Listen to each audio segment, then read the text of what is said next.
Hey everyone, it's me Hamza and you are watching H T reacts. Welcome back to the channel. कैसे हैं आप? सब ठीक ठाक हैं? उम्मीद करता हूँ अच्छे होंगे, खैर खैरियत से होंगे, एंजॉय कर रहे होंगे। आज हम बात करने वाले हैं एक एस जयशंकर। आपको पता है इंडिया के फॉरेन मिनिस्टर हैं।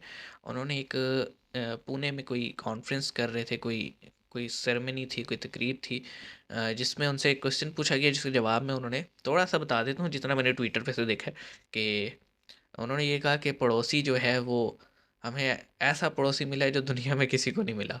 यानी वो अटैक भी करता है और फिर जब उसको मार पड़ती है तो शोर भी वही मचाता है।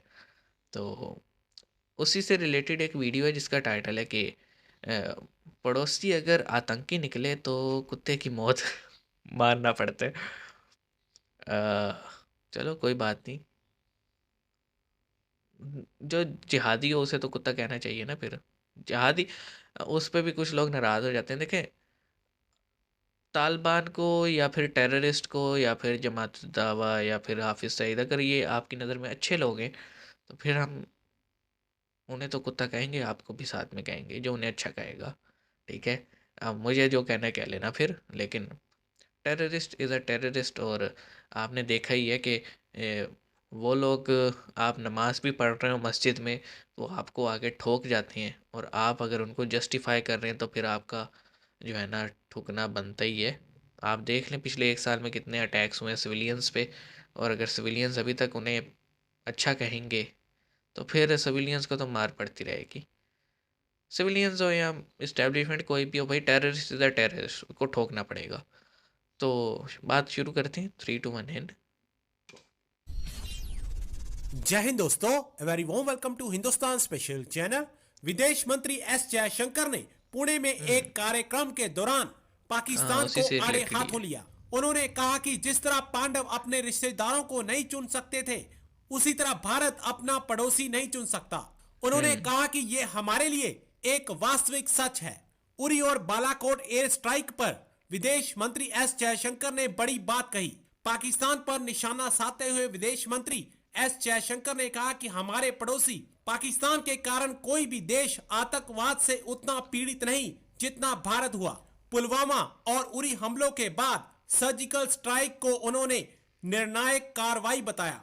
इसी हम्म। आतंकी सोच के कारण आज पाकिस्तान कटोरा लेकर जगह जगह भीख मांग रहा है।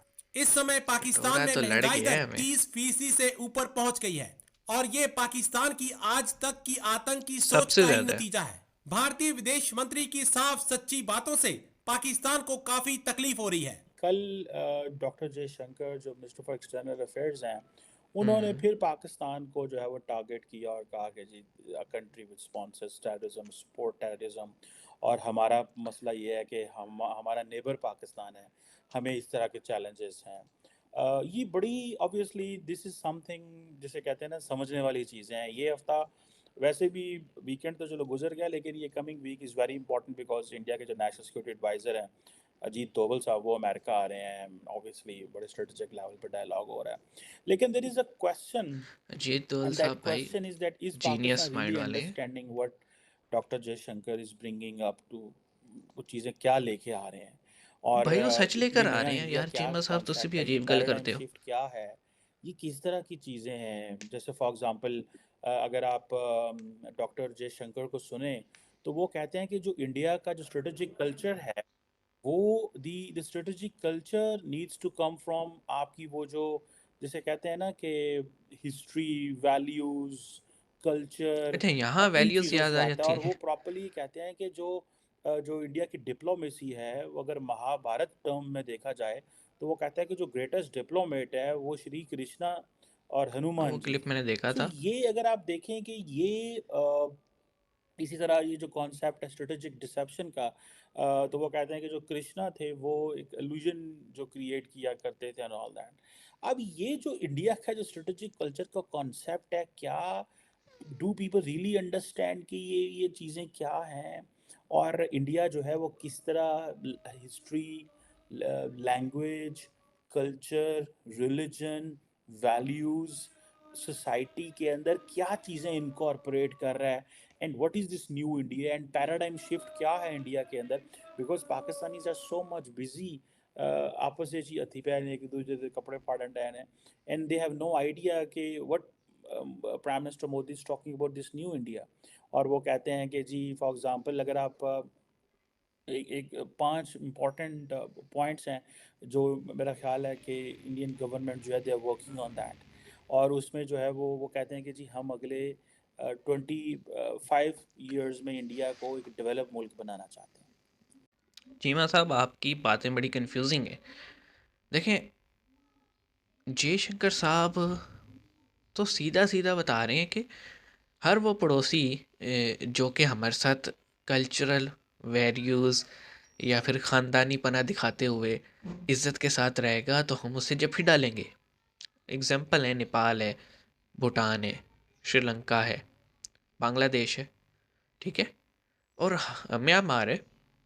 लेकिन हर वो कंट्री जो कि हमें या हमारी टेरिटरी को हर्ट करेगा, तो अब हम वो गांधीगिरी तो नहीं दिखाएंगे ना, वो कि आप जो है हाफिज़ सईद, जमातुद्दावा, मसूद अज़हर, दाऊद इब्राहिम, इनके थ्रू वहाँ पे कुछ ना कुछ करते रहें, फुलझड़ियाँ छोड़ते रहें, और वो गांधीगिरी दिखाते हुए कि वो था ना कि एक गाल पे लगे तो दूसरा गाल आगे कर दो, वो इस चीज़ को कह रहे हैं कि अब नया इंडिया जो है वो अगर आप कर हैंकी पैंकी करेंगे तो वो ईंट का जवाब पत्थर से देंगे। Basically this is the new India. और उनकी आप देख लें, सऊदीज़ के साथ कितने अच्छे रिलेशंस हैं, यूएई के साथ कितने अच्छे रिलेशंस हैं, बांग्लादेश के साथ कितने अच्छे रिलेशन हैं, अफ़गानिस्तान के साथ कितने अच्छे रिलेशंस हैं, ईरान के साथ कितने अच्छे रिलेशंस हैं, और इसी तरह जॉर्डन है, इजिप्ट है। ये सारे जितने मैंने गिनवाए हैं आपको, ये सारे मुस्लिम कंट्रीज़ हैं और इस्लामिक कंट्रीज़ हैं, ओआईसी के मेंबर हैं। तो इससे ये पता लगता है कि उनको ना मुस्लिम से कोई प्रॉब्लम है, ना इस्लाम से कोई प्रॉब्लम है, ना ही उनके साथ रिलेशन रखने में कोई प्रॉब्लम है। उनको प्रॉब्लम उनसे है जो कि आतंकी पना दिखाते हैं, दहशतगर्दी में मुलविस होते हैं, या फिर इंडिया पे अटैक की कोशिश करते हैं, डिस्टेबलाइज करने की रखते हैं, या फिर फेक प्रोपागेंडा करते हैं, और उसमें हमेशा से पाकिस्तान इन्वॉल्व रहा है। तो हमें ये सोचना चाहिए कि वो कभी भी इस्लाम को टारगेट नहीं करते। वो ये कहते हैं कि भाई ये देखो, ये तुम्हारा ये जो भाई है ना, ये वाला हमें तंग करता है बहुत। और अगर हम पाकिस्तानी हम कहते हैं, मेरे चैनल पे भी आपने सुना होगा कि मोर देन 90,000 जो है वो सिविलियंस, और मोर देन 50,000 हमारे सिक्योरिटी पर्सनल्स, उसमें सारे ही आ जाते हैं जितनी भी यहाँ एजेंसीज हैं, कि तकरीबन 1.5-2 लाख बंदा हमारा मारा गया है पिछले 20-22 साल में सुसाइड अटैक्स में। तो हम अपना तो रोना रोते हैं कि यार हम पे जुल्म हो रहा है, हम ये नहीं देखते कि वो फसल तो हम ही ने लगाई थी दहशतगर्दों की। और अगर हम समझते हैं कि दहशतगर्दी नुकसानदेह है, तो फिर हम जब किसी और कंट्री में हमारे कंट्री से कोई चीज़ ऑपरेट हो रही है, तो हम एक्शन क्यों नहीं लेते। अ, भावलपुर हो गया, भावलनगर हो गया, इसी तरह कुछ एक दो साइट्स मुल्तान की हैं, इसी तरह जहलुम हो गया, रहीम यार खान हो गया, ये वो जगह हैं जहाँ के आसपास के आप कह लें कि जमातुद्दावा हो गई, जमातुल अहरार हो गई, अंसार इस्लाम हो गए, सिपह साहबा, ये इन सब के यहाँ पे प्रेजेंस है, सबको पता है, आम शहरियों को भी पता है। आप क्यों नहीं एक्शन लेते? जस्ट बिकॉज कि वो जो कार्रवाई करते हैं वो पाकिस्तान में करते, बाहर जाके करते हैं। अरे सर, दहशतगर्दी दहशतगर्दी होती है, अपनी जगह पे हो या किसी और की जगह पे हो, तो हमें एक्शन तो लेना पड़ेगा। अ, अगर हम नहीं लेंगे कोई और लेगा, जब कोई और लेता है तो फिर हम कहते हैं ये देखो जी ज्यादती की है, हमारी सॉवरेन बाउंड्री पे जो है ना इन्होंने क्रॉस की है, फलाना फलाना। देखें, बालाकोट में ऐसे तो नहीं बम गिरा दिए ना आके, या जो स्ट्राइक्स हुई थी उड़ी के बाद, वो ऐसे तो नहीं कर दी। कोई ना कोई तो उनके पास भी लॉजिक होगा ना, उधर ही आके क्यों बम गिराए। हाँ ठीक है, उन्होंने यहाँ क्यों नहीं फेंक दिए लाहौर के पास या इधर उधर, क्योंकि जहाँ इंटेलिजेंस ने बताया कि यहाँ पे है कैंप, वहीं पे होगी ना कार्रवाई। तो उसमें गुस्सा करने वाली क्या बात थी? होना तो ये चाहिए था, आप कहते जी आप हमें कोऑर्डिनेट्स दें, हम जॉइंट ऑपरेशन करते हैं, लेकिन आपने नहीं कहा। आप चाहते ही नहीं है कि, समझ रहे हैं? तो अब बेहतर ये है कि हम अपने आप में सुधार लें और इन इन ग्रुप्स के खिलाफ कार्रवाइयाँ करें, तो मेरे ख्याल में हम भी खुशी से रहेंगे, हमारे पड़ोसी भी खुशी से रहेंगे। अगर हम कार्रवाई नहीं करेंगे तो देखें ये आग हमारे घर तक तो आएगी ना, एक न एक दिन आई हुई है, ऑलरेडी कई दफ़ा लग भी चुकी है, लेकिन हम हम आंखें नहीं खोल रहे। बहरहाल हम कोशिश कर रहे हैं। मिलते हैं नेक्स्ट वीडियो में, अपना ख्याल रखिएगा। सी यू गाइस।